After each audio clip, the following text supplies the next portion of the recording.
Now, hear this. We have to ask ourselves a question. How much did the CL financial bailout cost this country?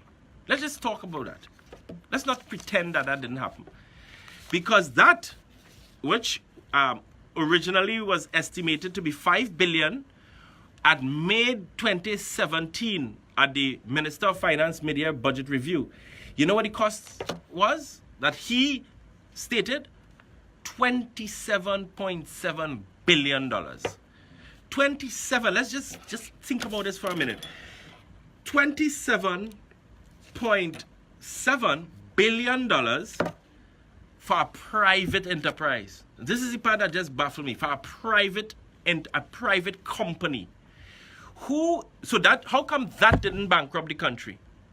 I would love how the Minister of Energy and his Minister of Finance to explain to the country how is it that you bail out a private enterprise at which costs per taxpayer some $27.7 billion, but somehow that didn't bankrupt the country. But you're saying now that a bullet payment, which is significantly less than this, is if you say $1 billion US, even if you use the higher end of $7 billion, so far less. And here's the thing. I would like to know what was CL Financial's contribution to the Treasury over the last 6 to 7 years. Because the Trinidad and Tobago Extractive Industry Transparency Initiative, TTEITI reports, these are reports which has been reconciled by an administrator, has stated very clearly that over a period of 6 to 7 years, Petrotrin's contribution to the Treasury was $20 billion. How come the Minister of Energy not talking about, it's really amazing. How come he's not talking about that? So you have an oil company that contributed $20 billion to the Treasury, which helped with roads, schools, infrastructure, and pay all sorts of other bills. All right? Which also earns foreign exchange.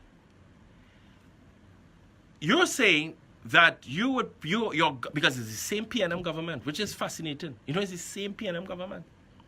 It was also the same PNM government that went into this WGTL, I don't know what to call it, but that was a total fiasco. The union warned the government then, do not get into this flight of fancy, all right? Do not get into this crazy project. They did. They lost. Cost us over $1 billion. And the union remained vindicated. The union complained back then about the contractors and the inefficiency and the incompetence of these contractors, their contractor friends who were supposed to be doing all of these upgrades. And now it turns out you come in to tell the country that, oh, guess what? We have all of this debt. But you don't tell the country, what are you going to do? What are you going to do about the people who got us into this in the first place? Why? I would have thought he would have come to the country to say that the government had taken steps to bring these people before court because they have clearly done a huge injustice to the people of this country. They've played with the people's assets, and now you're saying that this same asset is going to, quote-unquote, bankrupt the country. We don't believe him. We don't believe him because he's perpetuating misinformation, continuously peddling misinformation to the public.